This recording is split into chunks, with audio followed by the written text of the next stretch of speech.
Bonjour à tous et bienvenue pour cette nouvelle vidéo dans les bons étudiants. Aujourd'hui, nous allons voir le chapitre 1 de statistiques au premier semestre qui abordera les présentations des données, donc des différents termes que nous allons rencontrer dans ce chapitre. Commençons la vidéo sans attendre.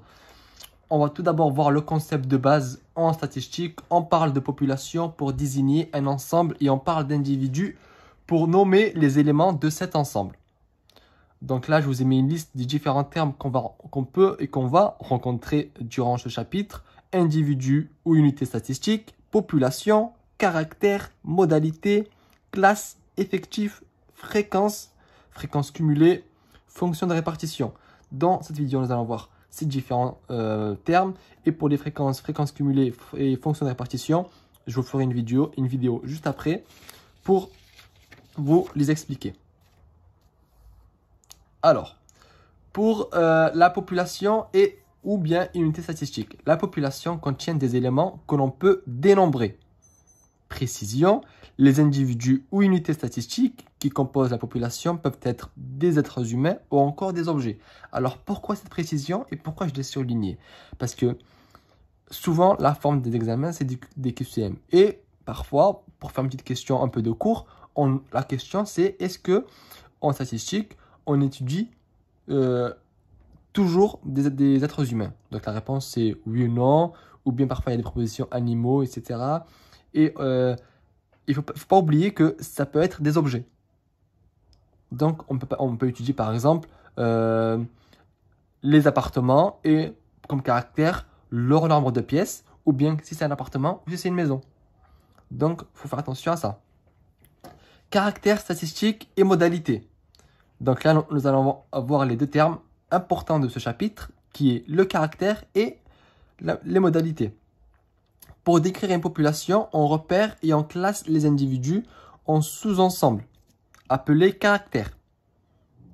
Par exemple, les salariés d'une entreprise pourront être décrits par des caractères tels que le sexe, la nationalité, le nombre d'enfants, etc. Donc en fait, le caractère, c'est des catégories qu'on crée en statistique afin d'étudier, par exemple, les salariés d'une entreprise, comme vu dans l'exemple. Pour ce qui est de l'objet, donc là, je vous ai mis un exemple d'objet qu'on peut étudier. Là, j'ai pris l'exemple pour la production automobile d'une firme. On pourrait utiliser comme caractère la couleur, la puissance, le type, etc. Donc jusqu'ici, rien de très compliqué. Une fois le caractère déterminé, il faut classer les individus de la population étudiée en deux ou plusieurs sous-ensembles. Le nombre de ces sous-ensembles correspond donc aux différentes situations possibles ou modalités de ce caractère. Là, on a la définition de modalité. Il y a beaucoup d'élèves qui font l'erreur entre ces modalités et caractères. Et là, on peut voir en fait que les modalités, c'est un sous-ensemble dans le caractère. Donc, on a un caractère et toutes les possibilités de ce caractère-là, ce sont des modalités. Les différentes modalités d'un caractère doivent être sans ambiguïté, incompatibles et exhaustives. Un individu appartient à un et à un seulement des sous-ensembles définis par ces modalités. Qu'est-ce qu'on entend par incompatible? Un individu ne peut appartenir qu'à une seule de ces modalités à la fois. Il ne peut pas appartenir à deux, sinon ça fausse les calculs.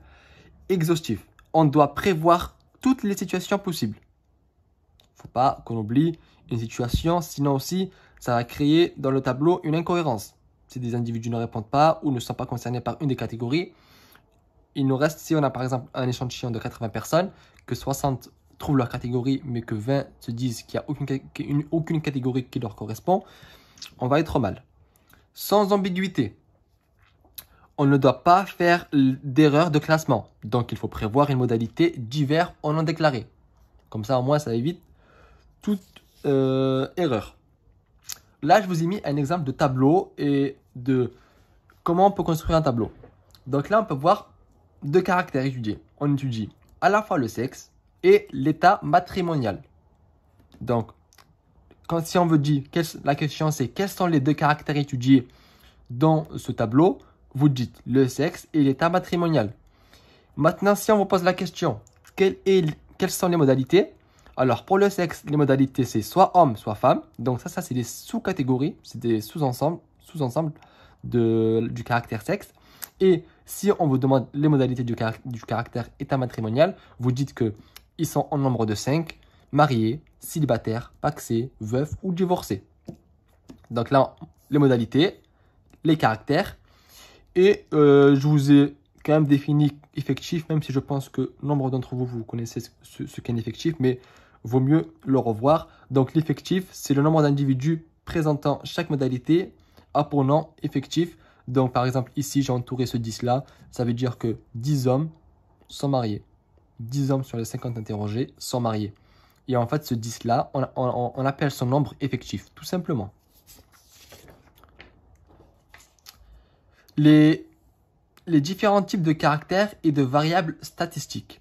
Un caractère est dit quantitatif lorsque son observation un caractère est dit qualitatif lorsque son observation ne peut pas être traduite par une mesure. Donc qualitatif, je me suis trompé, heureusement que j'ai rectifié rapidement. Un caractère est dit qualitatif lorsque son observation ne peut pas être traduite par une mesure. C'est-à-dire que lorsqu'on ne peut pas traduire le caractère par un nombre, c'est qualitatif, c'est une qualité. Pour vous rappeler, une qualité, c'est pas un nombre. Les qualités que vous avez, c'est pas un nombre. On ne peut pas dire ma qualité, c'est 3. Ça n'existe pas. Donc, pour vous rappeler, pour avoir un caractère quantitatif, on ne peut pas l'exprimer avec une mesure, avec un nombre. Un caractère est dit quantitatif, cette fois, si ses modalités sont mesurables, c'est-à-dire traduites par des nombres qui en mesurent leur valeur. Le caractère quantitatif prend alors le nombre de variables statistiques. Donc, quand un caractère est quantitatif, on l'appelle plus un caractère quantitatif, mais on l'appelle variable statistique. Attention, maintenant, on va utiliser cette notation-là et non plus celle-là. Ça, c'était juste pour voir la différence entre qualitatif et quantitatif. Donc, quantitatif, avec des nombres, qualitatif, pas de nombres.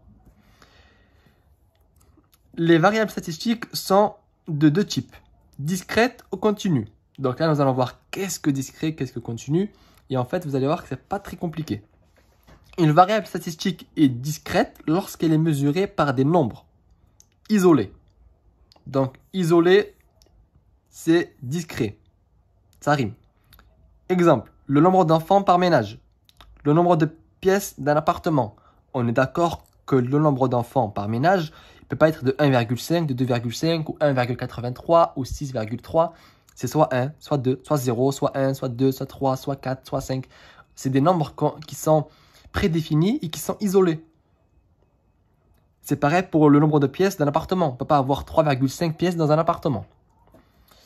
Maintenant, nous allons voir une variable statistique continue. Qu'est-ce que c'est? C'est lorsqu'elle peut prendre toutes les valeurs à l'intérieur de son intervalle de variation. Son nombre de valeurs possibles est toujours infini. Exemple, la taille, le poids, la durée de chômage. La taille, on peut mesurer 1,85 m. On peut bien voir en fait qu'il n'y a pas de nombre prédéfini pour la taille.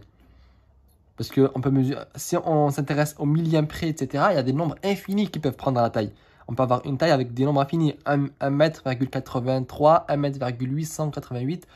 Ça, c'est infini. C'est le poids également. La durée de chômage, on peut être au chômage pendant 3 mois, 6 jours et 24 heures. Enfin, 24 heures. C'est le mauvais exemple. 23 heures. Et là, on peut voir, en fait, je vous ai mis des exemples, en fait, pour voir continu, qualitatif, quantitatif, discret, pour voir les différentes notions qu'on vient de voir. Et en fait, là, à gauche, les caractères et leur nature. La durée de chômage, c'est continu.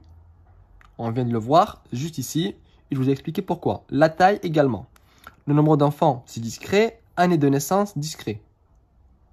Année de naissance, 2001, 2000, 1983. C'est des valeurs précises. On ne peut pas avoir une année de naissance avec une virgule, par exemple.